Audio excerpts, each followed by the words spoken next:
ആ ചാനൽ ചർച്ചകളിലൊക്കെ സ്ഥിരമായി വരുമായിരുന്ന ഒരാൾ തന്റെ മൂർച്ചയുള്ള നാവുകൊണ്ട് ഒരു മറയും മടിയുമില്ലാതെ സംഘപരിവാറിന്റെ ആശയ പരിസരത്തു നിന്ന് അവരുടെ രാഷ്ട്രീയം സംസാരിച്ച ഒരാൾ, ഞാൻ പറയുന്നത് സന്ദീപ് വാര്യരെ കുറിച്ചാണ്. നിങ്ങൾക്ക് പേര് കേൾക്കുമ്പോൾ നെറ്റിയൊന്നും ചുളിയണ്ട.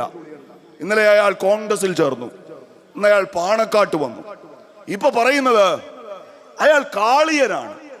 കാളിയൻ എന്ന് വെച്ചാൽ ഹിന്ദു പുരാണത്തിലൊരു വിഷസർപ്പാണ്. യമുനയിലെ വിഷസർപ്പമായിരുന്നു എന്നാണ്. ഈ വിഷസർപ്പത്തെ പേടിച്ച് കുട്ടികൾ യമുനയിലേക്ക് പോവാതായി, അതാണ് കഥ. ആ വിഷസർപ്പമാണ് ആര്? സന്ദീപ് വാര്യർ എന്നാണ്. ഒരാഴ്ച മുമ്പ് നിങ്ങൾ കേട്ടോ, Sandeep Warrier crystal clear comrade ആവും. ആരാ പറഞ്ഞത്? AK ബാലൻ BJPയുമായി തെറ്റി സന്ദീപ് വാര്യർ എന്ന നേതാവ് അങ്ങനെ ഔറാഫിൽ നിൽക്കാണ്. കോൺഗ്രസിലേക്കോ അറിയില്ല, CPMലേക്കോ അറിയില്ല, CPIയിലേക്കോ അറിയില്ല. അപ്പൊ ആരെ വേണമെങ്കിലും സ്വാഗതം ചെയ്യുന്ന ഒരാളാണ് ആര്? AK ബാലൻ. മിനിഞ്ഞാന്ന് രാത്രി ഈ കുറുവാ സംഘത്തിലെ ഒരു കള്ളൻ പോലീസിന്റെ കയ്യിൽ നിന്ന് ചാടിപ്പോയി. ഈ വാർത്ത അറിഞ്ഞ വഴി AK ബാലന്റെ പ്രസ്താവന, ചാടിപ്പോയ കുറുവാ സംഘത്തിലെ കള്ളന് CPMലേക്ക് സ്വാഗതം എന്നാണ്. കഴിഞ്ഞ ആഴ്ച വേറൊരു ഗോസിപ്പ് വന്നു. എന്താണ്? ഈ ഐശ്വര്യ റായിയും അമിതാഭ് ബച്ചന്റെ മകൻ അഭിഷേക് ബച്ചനും തമ്മിൽ ചെറിയ ലോഹ്യക്കുറവാണ്. അവർ വഴക്കാവും, ചിലപ്പോൾ പിരിയും, അറിഞ്ഞു കേട്ടില്ല. സഖാവ് അപ്പം തന്നെ പാലക്കാട് ജില്ലാ കമ്മിറ്റി ഓഫീസിലെത്തി വാർത്താ സമ്മേളനം പറഞ്ഞിട്ട്, അഥവാ അഭിഷേക് ബച്ചനുമായി തെറ്റുന്നുവെങ്കിൽ ഐശ്വര്യ റായിക്ക് CPMലേക്ക് സ്വാഗതം എന്നാണ്. ഈ വിദ്വാൻ ഇവർക്കൊരാഴ്ച മുൻപ് വരെ കേരളത്തിന്റെ പൊതുസമൂഹത്തിന് മുൻപിൽ സന്ദീപ് വാര്യർ എന്ന BJP നേതാവ് അയാളുടെ നിലപാട് തുറന്നു പറയുന്നത് വരെ അയാൾ ക്രിസ്റ്റൽ ക്ലിയർ ആയിരുന്നു. ഇന്നലെ അയാൾ പറഞ്ഞു, ക്ലിയറായി പറഞ്ഞു, വ്യക്തമായി പറഞ്ഞു. എന്താ പറഞ്ഞത്? ഞാൻ കോൺഗ്രസിന്റെ കൂടെയായിരിക്കും. കേരളത്തിലെ ചാനലുകൾ അവർ ചോദ്യങ്ങൾ ചോദിക്കാൻ വേണ്ടിയുള്ളവരാണോ? അവർ ചോദിച്ചു സന്ദീപ് വാര്യരോട്, നിങ്ങൾ BJPയുടെ നാവായിരുന്നു, BJPയുടെ മുഖമായിരുന്നു. കേരളത്തിലെ ചാനൽ മുറികളിൽ വന്ന് സംഘപരിവാർ രാഷ്ട്രീയത്തിന് വേണ്ടി നിങ്ങൾ പറഞ്ഞ കാര്യങ്ങൾ ഞങ്ങൾ മറന്നിട്ടില്ല, നിങ്ങളത് മാറ്റി പറയുകയാണോ? അയാൾ കൊടുത്ത മറുപടിയിൽ ഞാൻ പ്രിയപ്പെട്ട മുസ്ലിം ലീഗിന്റെ പ്രവർത്തകരോട് പറയുന്നു, അയാളുടെ നിലപാടുണ്ട്. ഞാൻ ആ പറഞ്ഞത് മുഴുവൻ വെറുപ്പിന്റെ ഫാക്ടറിയായ ഒരു പാർട്ടിയിൽ നിന്നാണ്. ഒന്നുകൂടി പറഞ്ഞു, എന്നെ കൊണ്ടത് പറയിപ്പിച്ചത് ഞാൻ വിശ്വസിച്ചിരുന്ന ആ പ്രത്യയശാസ്ത്രമാണ്. ആ പ്രത്യയശാസ്ത്രത്തെ ഉപേക്ഷിച്ചിട്ടാണ് ഞാൻ കോൺഗ്രസിന്റെ സാധാ അംഗമായി ചേരുന്നത്. ഇന്നിപ്പോ പിണറായി വിജയൻ സാദിഖ് അലി തങ്ങളെ മെക്കിട്ട് കയറുന്നത് എന്തിനാ? സന്ദീപ് വാര്യർ വന്നപ്പോ വീട്ടിൽ കയറ്റി, ചായ കൊടുത്തു, കയ്യിൽ പിടിച്ചു, കുഞ്ഞാലിക്കുട്ടി സാഹിബ് പോയി എന്നാണ്. നിങ്ങൾ എന്താ പറയുന്നത്? ഒന്ന് മനസ്സ് പറയുന്നത്. ഒറ്റ BJPക്കാരനും പാർട്ടി മാറരുത്. BJPക്ക് വോട്ട് ചെയ്യുന്നവൻ കാലാകാലം BJPക്ക് വോട്ട് ചെയ്യണം. എന്നാ BJP തോക്കുവോ? അവരുടെ കൂടെ നിൽക്കുന്നവർ, അവരുടെ രാഷ്ട്രീയം പറയുന്നവർ, ആ രാഷ്ട്രീയത്തിന്റെ ഭാഗമായി വെറുപ്പ് സംസാരിച്ചവർ, അവരെ മാറ്റണം. പരിവർത്തനം വന്നാൽ കൂടെ നിർത്തണം, സംരക്ഷിക്കണം, ഉയരങ്ങളിലേക്ക് കൊണ്ടുവരണം. നാളെ ഒരാൾക്ക് ആ രാഷ്ട്രീയം ഉപേക്ഷിക്കാൻ മാതൃകകൾ സൃഷ്ടിക്കണം. ഇന്ന് സന്ദീപ് വാര്യർ വരുമ്പോ പാണക്കാട്ട് തങ്ങൾ വീട് പൂട്ടി വെച്ചാലോ? സന്ദീപ് വാര്യരെ ചൂണ്ടിക്കാണിച്ചിട്ട് RSSന്റെ BJPയുടെ രാഷ്ട്രീയം ഉപേക്ഷിക്കാൻ നിൽക്കുന്നവരോട് പറയും, കണ്ടോ, കയറ്റിയില്ല, മിണ്ടിയില്ല, കൂടെ കൂടിയില്ല എന്ന് വച്ചാൽ ഇവിടുന്ന് പോയാൽ കേരളത്തിന്റെ പൊതുസമൂഹത്തിന്റെ മുൻപിൽ നിങ്ങൾക്ക് വിലയില്ല. BJPയിൽ നിന്ന് മരിച്ചോ? ഇതാണ് LDF പറയുന്ന രാഷ്ട്രീയം. RSSന് BJPക്ക് ഒരാളെ നഷ്ടപ്പെട്ടപ്പോ അത് സഹിക്കവയ്യാതെ നിലവിളിക്കുന്നത് ആര്?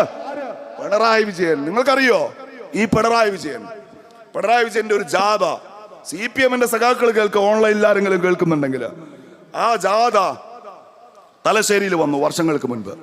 ആ തലശ്ശേരിയിൽ ഒരു വീടുണ്ട്. ഞാനൊരു SFI പ്രവർത്തകനായിരിക്കാൻ ഞാൻ ആ വീട്ടിൽ പോയിട്ടുണ്ട്. അവിടെ ഒരു അമ്മയെ കണ്ടിട്ടുണ്ട്, നെഞ്ചുപൊട്ടിക്കല വിളിച്ച് മനസ്സിന്റെ സമനില ഇപ്പോഴും നഷ്ടപ്പെട്ട ഒരമ്മ. SFIയുടെ സംസ്ഥാന സെക്രട്ടറി ആയിരുന്ന സഖാവ് KV സുധീഷന്റെ അമ്മ. എന്റെ മൂത്തുമ്മാന്റെ വീട് അവിടെയാ. ഞാൻ SFIക്കാരനായിരിക്കും. മൂത്തുമ്മാടെ വീട്ടിൽ പോയപ്പോ ആ വീട്ടിൽ പോയി ഒരു സിയാറത്തിൽ പോകുന്നത് പോലെ ആ അമ്മയെ കണ്ടു. സഖാവ് സുധീഷ് കൊല്ലപ്പെട്ട കാലത്ത് ഇപ്പൊ കേരളത്തിലെ CPMനെ നയിക്കുന്ന നേതാക്കന്മാർ, സന്ദീപ് വാര്യർ കാളിയന്റെ വിഷമുള്ള ആൾ എന്ന് പ്രസംഗിച്ച നേതാവ് MP രാജേഷ്, അയാളെന്ന് SFI നേതാവാണ്. ഞാൻ SFIയിൽ ഉണ്ടായിരിക്കെ എന്റെ സംസ്ഥാന സെക്രട്ടറി ആയിരുന്നു സഖാവ് MP രാജേഷ്. ഈ MP രാജേഷും ഞങ്ങളുമൊക്കെ സുധീഷിന് വീട്ടിന്റെ ഉള്ളിൽ കയറി RSSുകാർ പെറ്റ അമ്മയുടെ മുന്നിൽ, ജന്മം നൽകിയ അച്ഛന്റെ മുൻപിൽ കൊത്തി നുറുക്കിയപ്പോ വിളിച്ചൊരു മുദ്രാവാക്യമുണ്ട്. കൊന്നത് OK വാസുവാണ്. OK വാസുവിനെ നിങ്ങൾക്കറിയില്ല. നിങ്ങളുടെ തൊട്ടടുത്ത് പാനൂർക്കാരനാണ്. BJPയുടെ നേതാവായിരുന്നു. കേരളത്തിൽ കണ്ണൂരിൽ BJP നടത്തുന്ന സായുധ അക്രമങ്ങളുടെ പിന്നിലെ തലച്ചോറായിരുന്നു OK വാസു. ഞങ്ങൾ മുദ്രാവാക്യം വിളിച്ചു, സുധീഷിനെ കൊല്ലിച്ചത് OK വാസുവാണ്. പിന്നെ ഞാൻ SFI വിട്ടു. അള്ളാന്റെ അപാരമായ അനുഗ്രഹത്താൽ ലീഗിന് വന്നു. വർഷങ്ങൾക്ക് ശേഷം ഞാൻ ഈ OK വാസുവിന്റെ പേര് പിന്നെയും കേൾക്കുകയാണ്. അന്നത്തെ OK വാസു സുധീഷിനെ കൊല്ലാൻ അമ്മയുടെ മുന്നിലിട്ട്, അച്ഛന്റെ മുന്നിലിട്ട് ആ പാവപ്പെട്ട വിദ്യാർത്ഥിയെ കൊത്തി നുറുക്കാൻ RSSുകാരന്റെ കയ്യിൽ ആയുധം കൊടുത്ത് പറഞ്ഞയച്ച OK വാസു തലശ്ശേരിയിൽ പിണറായി വിജയന്റെ ജാഥയുടെ സ്റ്റേജിലേക്ക് കയറി വരികയാണ്. കയറി വരുമ്പോഴോ ഒരു ചെങ്കൊടി ഉയർത്തിയിട്ട് പിണറായി അത് വാസുവിന്റെ കയ്യിലേക്ക് വെച്ചു കൊടുക്കാണ്. ഏത് കൈകൾ?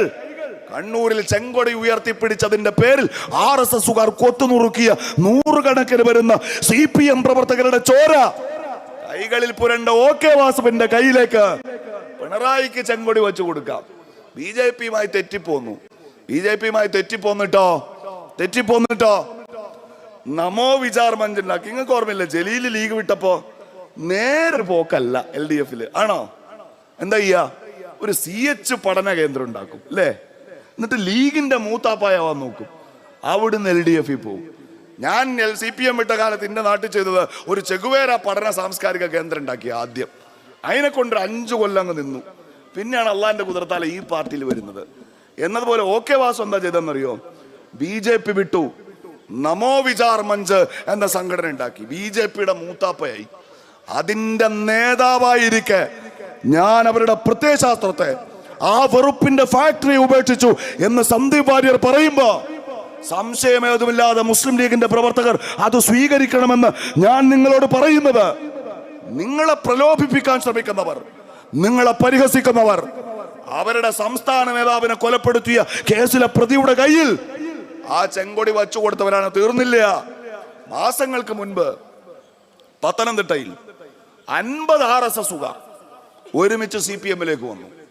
അവിടുത്തെ ജില്ലാ സെക്രട്ടറി KP ഉദയഫാൻ പോയി അവർക്ക് മെമ്പർഷിപ്പും കൊടുത്തു. ആ സമ്മേളനത്തിൽ അവരുടെ കയ്യിലേക്ക് കൊടിയെടുത്തു കൊടുത്തത് കേരളത്തിന്റെ ആരോഗ്യമന്ത്രി വീണ വിജയൻ.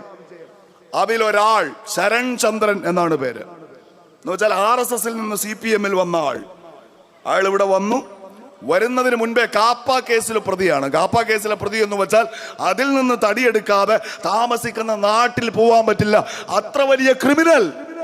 ആ ക്രിമിനലിനെ ഇവര് CPIയിൽ കൊണ്ടുവന്നപ്പോഴോ അവിടുത്തെ DYFIയുടെ മേഖലാ പ്രസിഡന്റാക്കി. 3-ാമത്തെ ആഴ്ച.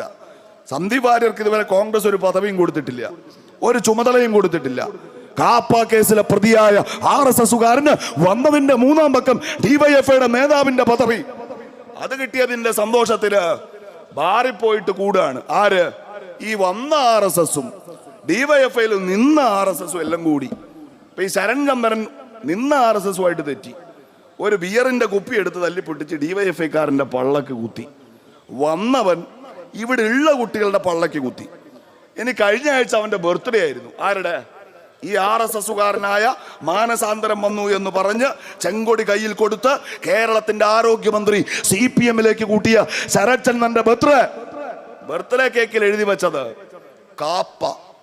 ബർത്ത്ഡേ ആഘോഷിച്ചത് പത്തനംതിട്ട ടൗണിന്റെ ഒത്ത നടുക്കം. നിങ്ങൾ ഈ ഓഫീസ് പറഞ്ഞിട്ട് ഞാൻ പറഞ്ഞില്ലേ ആദ്യം, എൻ്റെ ഉമ്മമാരൊക്കെ വൈകിട്ടാവുമ്പോ കുട്ടികളെ ഈ ഓഫീസിലേക്ക് പറഞ്ഞയക്കണം. ഉപ്പമാര് ഇതുപോലുള്ള ചെറിയ മക്കള് ആ ഓഫീസ്